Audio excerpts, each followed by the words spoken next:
Iran Israel యుద్ధంలో ఇప్పుడు కీలక మలుపు చోటు చేసుకుంది. ఈ యొక్క యుద్ధంలో చైనా ఎంట్రీ ఇచ్చేసింది.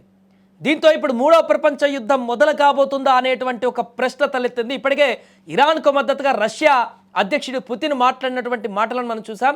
ఇప్పుడు నేరుగా చైనా కూడా రంగంలోకి దిగుతుంది. దీంతో ఇరాన్ ఇజ్రాయెల్ యుద్ధం పశ్చిమాసియాలో అగ్నికి ఆజ్యం పోసేలా మారింది. దీంతో ఇది ఒక మూడో ప్రపంచ యుద్ధానికి దారితీసేటువంటి పరిస్థితి ఇప్పుడు కనిపిస్తుంది. మిడిల్ ఈస్ట్ ఇప్పుడు ఒక అగ్నిగుండంలో మారింది.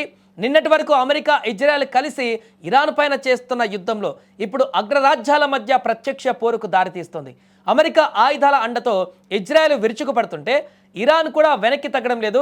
గల్ఫ్ దేశాలలో ఉన్న అమెరికా సైనిక స్థావరాలను టార్గెట్ చేస్తూ క్షిపణుల వర్షం కురిపిస్తుంది. అయితే ఈ ఉద్రిక్తతలకు సరికొత్త ట్విస్ట్ ఇస్తూ ఆసియా దేశం చైనా ఈ యుద్ధంలోకి అనూహ్యంగా ఎంట్రీ ఇచ్చింది. ఇరాన్ విదేశాంగ మంత్రి సయ్యద్ అబ్బాస్తో చైనా విదేశాంగ మంత్రి వాంగ్ యీ ఫోన్లో మాట్లాడారు. ఈ సంభాషణ ఇప్పుడు ప్రపంచ దేశాలను ఉలిక్కి పడేలా చేసింది. ఇరాన్కు తాము అండగా ఉంటామని, ఆ దేశాన్ని కాపాడుకుంటామని చైనా స్పష్టమైనటువంటి హామీ ఇచ్చింది. కేవలం మాటలతో సరిపెట్టకుండా యుద్ధంలో అవసరమైతే అత్యాధునిక ఆయుధాలను కూడా సరఫరా చేస్తామని వాగ్దానం చేసిందట. దీనివల్ల ఇరాన్ బలం ఒక్కసారిగా పెరిగింది. ఇప్పటికే రష్యా, నార్త్ కొరియా, యెమెన్ వంటి దేశాలు ఇరాన్కు బహిరంగంగా మద్దతు ప్రకటించాయి. ఇప్పుడు చైనా కూడా తోడవడమే కాకుండా నేరుగా ఆయుధాలను సరఫరా చేసి యుద్ధ రంగంలోకి దిగడానికి సిద్ధమవుతున్నటువంటి ఈ పరిస్థితుల్లో కేవలం రెండు దేశాల మధ్య యుద్ధంలా కాకుండా ఇప్పుడు రెండు బలమైన వర్గాల మధ్య పోరుగా మారింది. ఒకవైపు అమెరికా నేతృత్వంలోని పాశ్చాత్య దేశాలు, మరొక వైపు చైనా, రష్యా, ఇరాన్ కూటమి నిలబడ్డాయి. ఇది ఖచ్చితంగా మూడవ ప్రపంచ యుద్ధానికి సంకేతమని విశ్లేషకులు హెచ్చరిస్తున్నారు. చైనా ప్రమేయంతో యుద్ధం దిశ మారిపోతుంది. అమెరికా తన ఆధిపత్యాన్ని నిలబెట్టుకోవాలని చూస్తుంటే చైనా తన ఉనికిని చాటుకోవాలని ప్రయత్నిస్తోంది.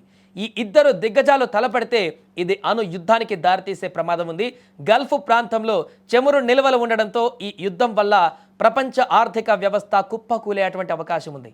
ప్రతి దేశం ఏదో ఒక వైపు నిలబడాల్సిన పరిస్థితి వస్తుంది.